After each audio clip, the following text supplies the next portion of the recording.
we good, Alex? Oh, yes, ma'am. Hold 1 second, sorry. Yeah, no worries. You got 15 seconds. You're good. Madam Chair, you are now live. Thank you. Fantastic. At 5 on the button, I am calling the Finance Committee to order our September 6th meeting. And if we could get a roll call, please. Yes, Councillor Cassett. Here. Councillor Lindell. Here. Councillor Rivera. Here. Councillor Villarreal. Present. Councillor Romero Worth.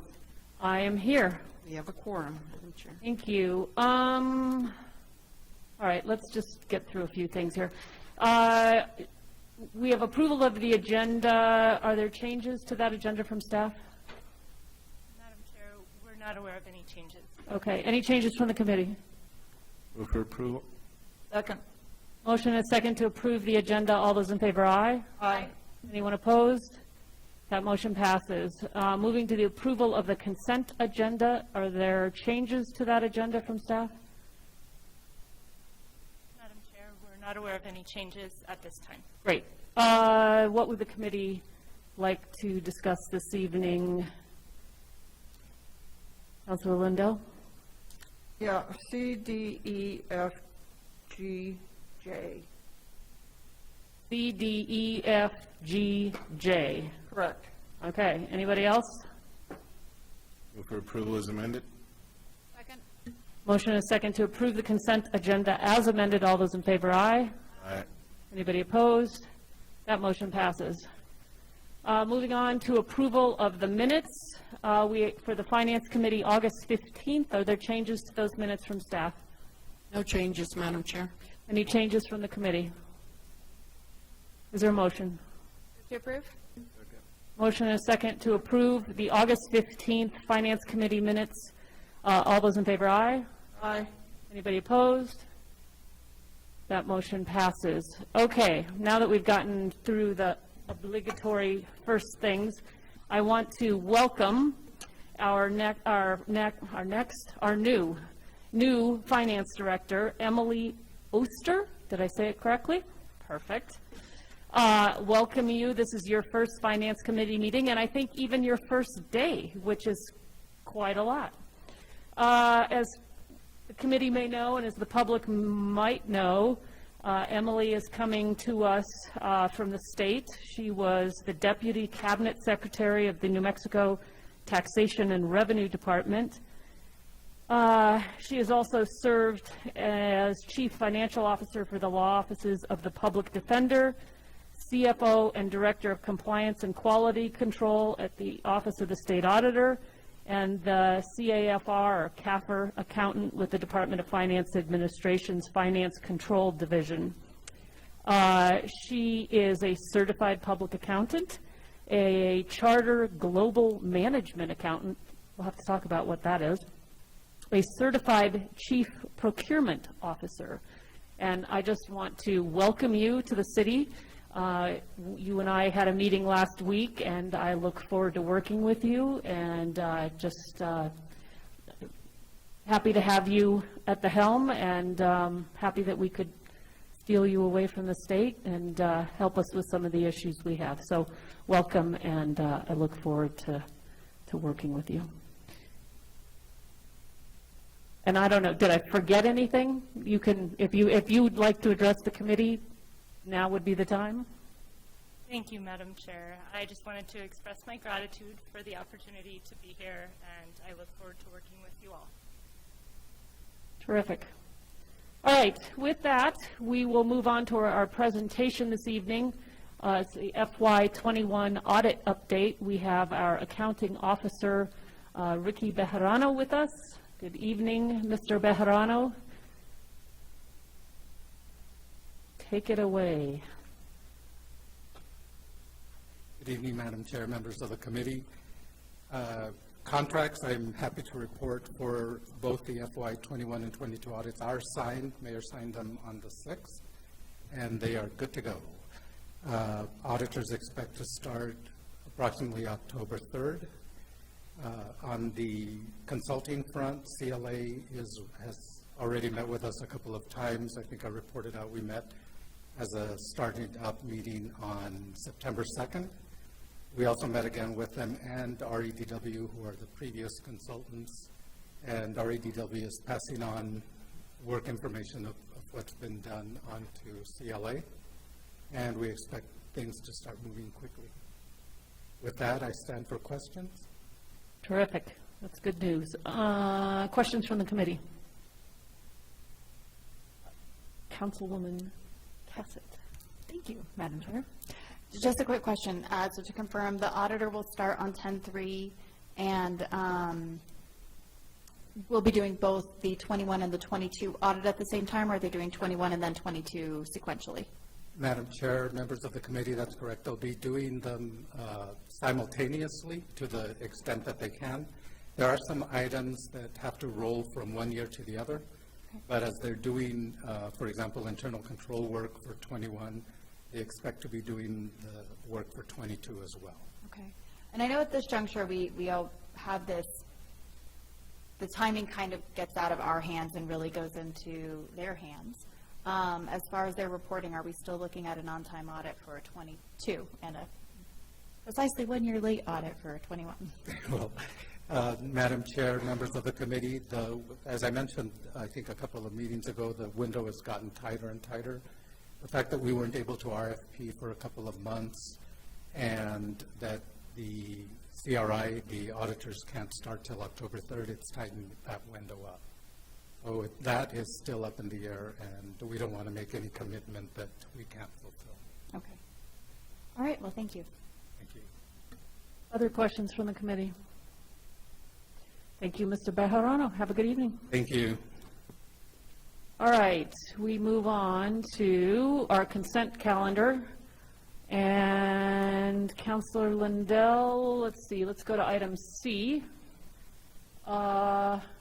Request for approval of professional service agreement for the purchase of permanent public art in the amount of $50,000 for the display of artwork on city property at 6600 B Valentine Way with the New Mexico Arts, State of New Mexico. And we have Robert Lambert, Assistant Director, with us here.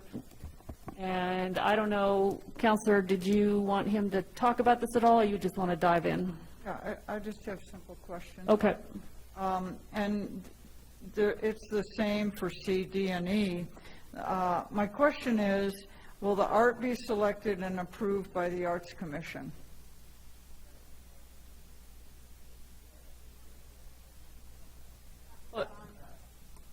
Madam Chair, members of the committee, yes. This money is coming from bond money from the state of New Mexico for New Mexico Art. They have their own process for procurement, and so it's already gone through a committee, and then these went through the Arts Commission, I think, in the August meeting. And then they went to Quality of Life 2 weeks ago. So the Arts Commission did have a hand in selecting the art, and they also approved, as a commission, they approved the art that was selected? Madam Chair, members of the committee, yes, there were members of the Arts Commission on the selection committee for all three pieces, and it went through Arts Commission as well. Who else was on the committee for selection? It was members of the committee for the airport. It was staff from the airport and also architects from the architecture firm that's managing the project. And for the youth center, it was artists and staff that were going to be dealing with the teen center, staff from the teen center and members of the community who do youth-based art. Okay, so how many members of the Arts Commission were on the committee, on the selection committees? For the, Madam Chair, members of the committee, for the airport, there was one member, and for the teen center, there were two.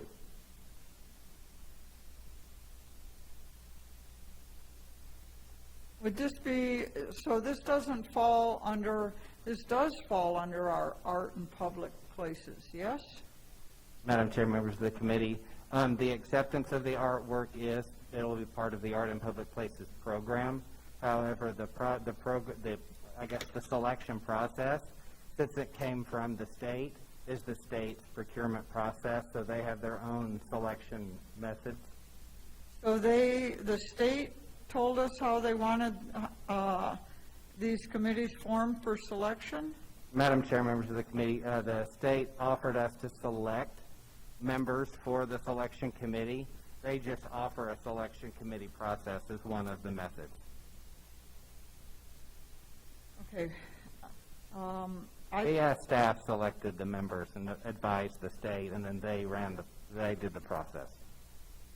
Okay, so staff selected the members and recommended them to the state. Yes, ma'am.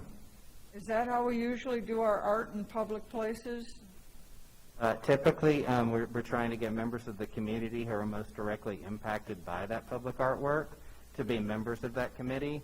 That way, it's not an ancillary group that serves as kind of an arbiter of taste, but we have members of the community and the buildings who are going to be directly interacting with those artworks, and those are the people who are going to be helping select. Okay, do we have anything in our ordinance that talks about how art in public places, how the Arts Commission does interact with that? Madam Chair, members of the committee, the Art in Public Places Committee ordinance is vague. Most of the processes related to procurement, both for grants and for public art, has typically been an in-house process in which we have processes that we normally follow. There's no clear ordinance that specifies the selection process for those artworks. I'll have to take a look at that. Seems like the Arts Commission would have been leading on that rather than just one person out of 5? Madam Chair, members of the committee, there are currently supposed to be 9 members, and we're down. No, I don't mean on the Arts Commission. I mean, how many people were on the committees that selected these? 1 or 2 members of each commission, of each selection committee, and then those recommendations would go to the Arts Commission, and they make a recommendation before it advances. So did the entire Arts Commission approve the selections? Yes, ma'am. Okay, thank you. Anybody else? Other questions on item 7C?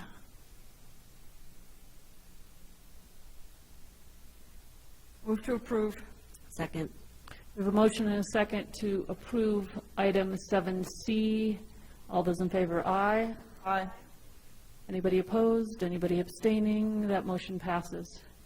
All right, we're going to have to go through all of these. Item 7D, request for the approval of New Mexico State purchase contract for the purchase of public art in the amount of $37,000 for display of artwork on city property at the Santa Fe Municipal Airport with the New Mexico Arts, State of New Mexico, and Councilor Lindo. I would have had the same questions. I'll move to approve. Motion and a second to approve item 7D. All those in favor, aye. Aye. Anybody opposed, abstaining? That motion passes. On to item 7E, request for the approval of the New Mexico State purchase contract for the purchase of public art in the amount of $45,000 for display of artwork on city property with New Mexico Arts, State of New Mexico. Councilor Lindo. I'll move to approve. Motion and a second to approve this item. 7E, all those in favor, aye. Aye. Anybody opposed? Anybody abstaining? That motion passes. All right, we are on to item F. 7F, request for approval of a NMED grant agreement number SAP 21-F2382 in the amount of $300,000 for Verita de Valencia wastewater system improvements. We have David Chapman, our grant administrator, Stan Holland with WWMD engineer, and this says it's a request for approval of a budget adjustment resolution in the amount of $300,000. Councilor Lindo. Thank you. Hi, Mr. Holland. Just a couple of quick questions. When was this project built? Do you know?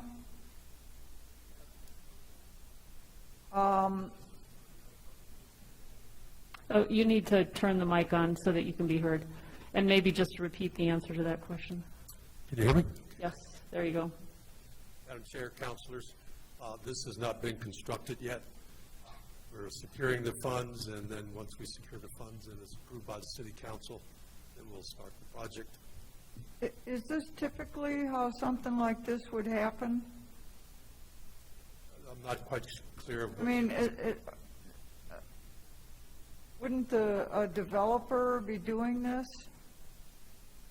Well, you mean a contractor? Yeah, I Well, we mean, have to- who owns the property?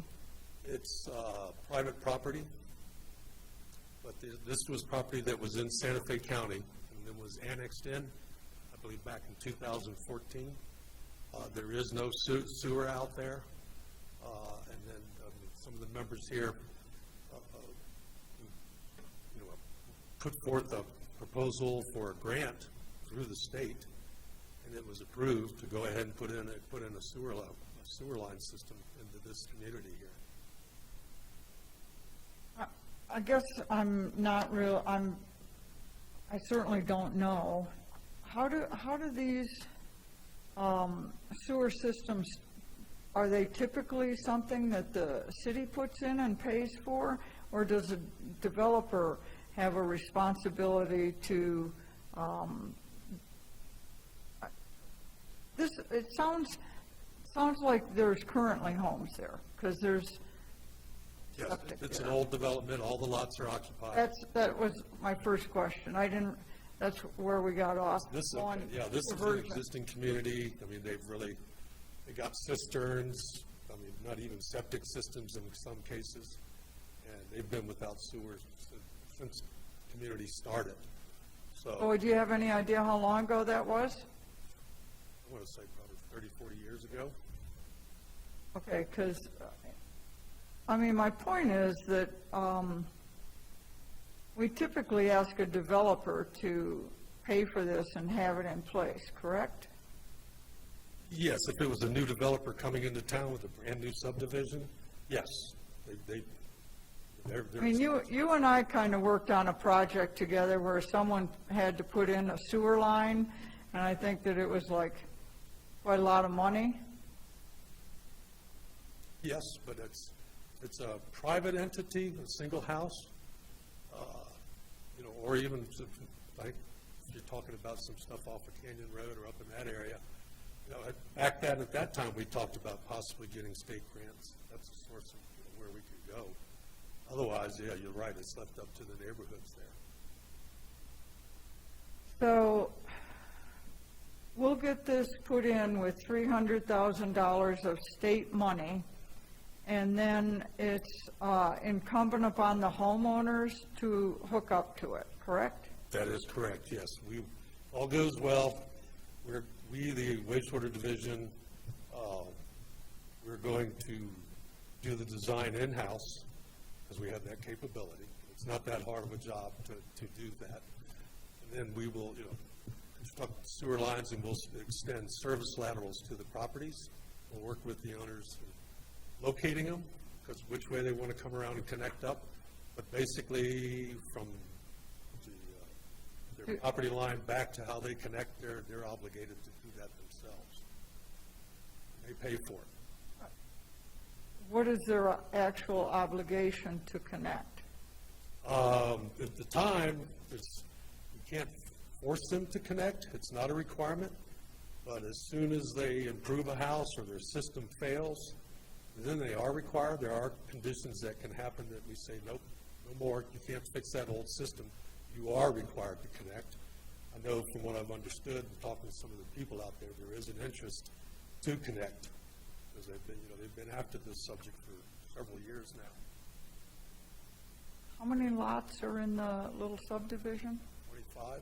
45? 25. 25. Okay. That's all I've got. Other questions from the committee? Is there a motion? Second. Motion and a second to approve this item number 7F. All those in favor, aye. Aye.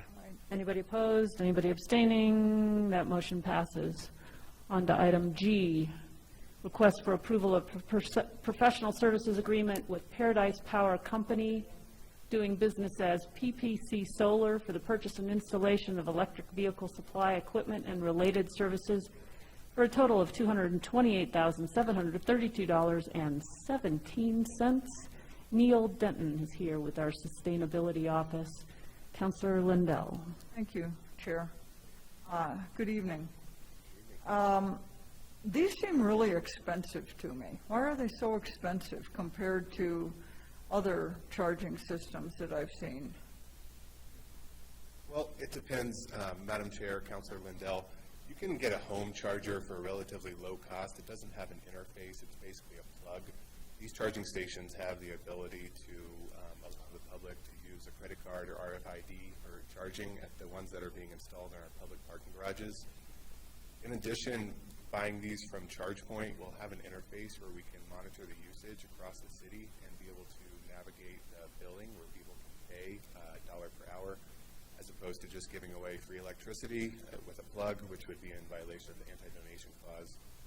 We're using a SourcePoint cooperative purchasing agreement that's given us a 10% discount off of the MSRP for these units. Is there a industry standard of what people are typically charged for charging? How do we set that cost? Yes, Madam Chair, Councilor Lindell, I've looked into what other entities are doing and what the standard is. For example, Santa Fe County is charging $1 per hour at the charging station they've installed at the Solana Center, and I think that's appropriate. I'm proposing that we increase that charge to $3 per hour after 3 hours so that people are motivated to move their vehicles and allow other people to utilize that charging station. Was this a competitive bid? Well, Madam Chair, Councilor Lindell, we're utilizing a cooperative purchasing agreement, so we didn't have to go to 15 different city facilities with electricians to get a competitive bid. The competitive nature was done by Sourcewell, which we are a due-paying member, so that we can utilize the agreement similar to statewide purchasing agreements. So what you're saying is this was a statewide purchase agreement? So it's, Madam Chair, Councilor Lindell, it's similar in the sense that Sourcewell conducted a competitive procurement, and we are utilizing the contract. Who is Sourcewell?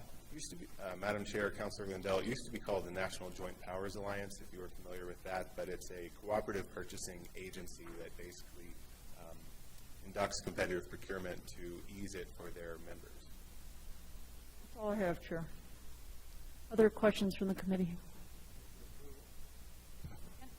Motion and a second to approve item 7G. All those in favor, aye. Aye. Anybody opposed? Anybody abstaining? That motion passes. On to item 7J. Request for approval of FY 2023 budget adjustment resolution in the amount of, I guess that's $1,897,084 for the Community Development Block Grant budget in order for the city's internal budget to match what is available in the city's federal line of credit. We have Alexandra Ladd, Director of Office of Affordable Housing. Cody, how do you say your last name? Minnick. Minnick. All right, I would have mutilated it. Housing Grant Manager, Office of Affordable Housing, and Councilor Lindell. Thank you. I'm just trying to get an explanation of why the federal line of credit ties into this. Well, we have so much leftover CDBG grant money in the federal line of credit from about 2017 to 2021. What we are budgeted for is our 2023 CDBG entitlement, which is about $600,000, or that's what we budgeted around. So this bar would round that out to what our actual entitlement award is of $605,000, and then also take into account previous unprogrammed CDBG money from previous years, plus money that's in our local account, which is also in the line of credit, which is money that the city repaid a few years ago. Alex can give context to that, as well as program income we have generated from activities that we funded with CDBG. So is this monies that we have readily available that we didn't distribute before? Madam Chair, Councilor Lindell, in prior years, when we didn't expend all of our entitlement, we would just close out the projects and move on to the next year.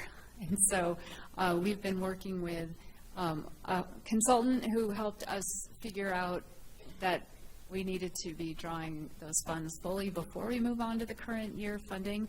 And with Cody's diligence and perseverance through the HUD accounting system, which is not particularly user-friendly, we are now able to reprogram those funds that have been basically sitting in the line of credit, but because we weren't budgeting for them, they have to be added into the city's budget. Thank you. Other questions from the committee? Move to approve. Second. Motion and a second to approve item 7J. All those in favor, aye. Aye. Anybody opposed? Anybody abstaining? That motion passes. Thank you all for being here. Action items for discussion. We don't have any. Executive session. We do not have one. Matters from staff. Madam Chair and members of the committee, there are no matters for staff. Great. Matters from the committee. Yes. Councilor Rivera. Recently, I think the city manager said that the radio for public safety was proceeding forward to move over to the state process, the state radio system. However, we procured, I think, $600,000 at one point, and then another $300,000 to reverse what had been done, and now we're moving to the state system. So would it be possible to get a report on that funding and see exactly where it went and what was purchased, what wasn't purchased, and just get a trail of that? Sure. Did you get that, Director Oster? Madam Chair, Councilman, if you could repeat that, that would be great. Yeah, I don't remember how long ago it was. I know Chief Babcock was still here, so it had to have been probably 3 or 4 years ago, but we procured something like $600,000 for transition to a new radio system for public safety. And then I think a year and a half later, they came back and asked for, I want to say, an additional $300,000 to reverse the process that they had done. And now we're moving to the state system. So I'd just like an update on that funding, how it was procured, where it went, where is the equipment that was purchased.